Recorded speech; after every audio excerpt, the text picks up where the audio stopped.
Hi guys! Today's video, magluluto tayo ng tuna balls. Ayan. O bola-bolang tuna. Ang kailangan natin is yung century tuna. Ayan guys.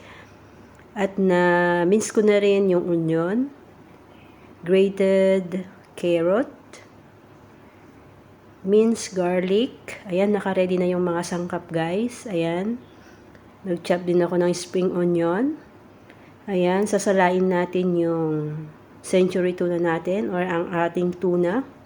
Ayan siya guys. At ililipat natin yan sa ating mixing bowl. Ayan.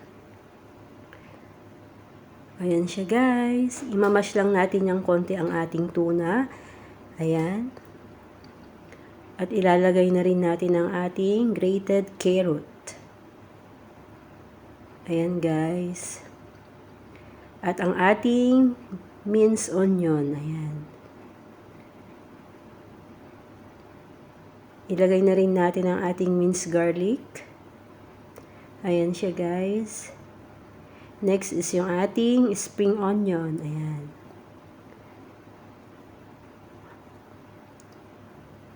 At maglalagay din tayo ng isang itlog. Ayan siya guys.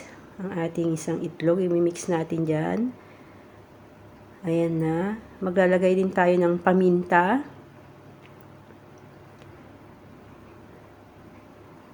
Asin. Ayan. Ang mga sangkap natin.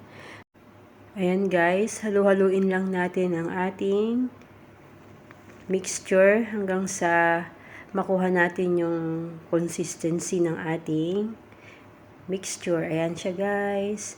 At may dadagdag pa tayo dyan guys. Lalagyan natin yan ng 1/2 cup o cornstarch. Ayan. Kalahati ng cornstarch. Yung ginamit kong panukat dyan guys is yung panukat ko ng rice. Ayan. 1/2 cup of breadcrumbs. Ayan. Ilagay na rin natin guys. At halu-haluin din natin yan guys. Ayan. I-mix natin hanggang sa makuha din natin yung consistency of the mixture. Ayan guys. Ayan. Tapos na guys ang ating mixture. Gagawa na tayo ng balls. Ayan. Ayan na ang ating tuna balls. Ayan siya guys. Madali lang siya guys lutuin. Madali lang gawin ang ating tuna balls. Gawin yung napakasarap guys ang inyong tuna. Ayan na siya guys. Ayan. Then our tuna balls. Nakagawa ako ng ilang peraso dyan guys. Ayan na. Ready to fry.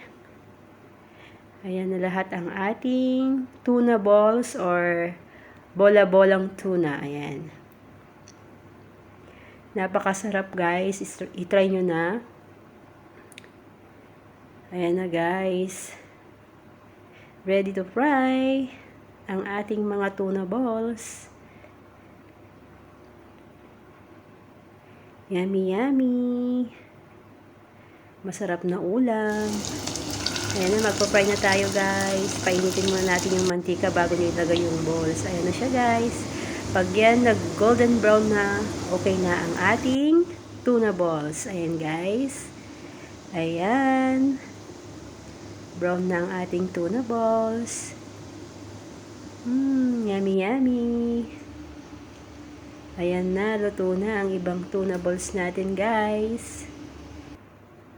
Yummy yummy. Ayan na. Ang ating tuna balls or bola-bolang tuna. Yummy! Bagong luto. Ayan na guys, ang ating tuna balls. O bola-bolang tuna. Ayan na, ready to serve na guys. Kayo nang bahala sa inyong sauce. Ayan, may ketchup ako dyan guys. Thank you for watching.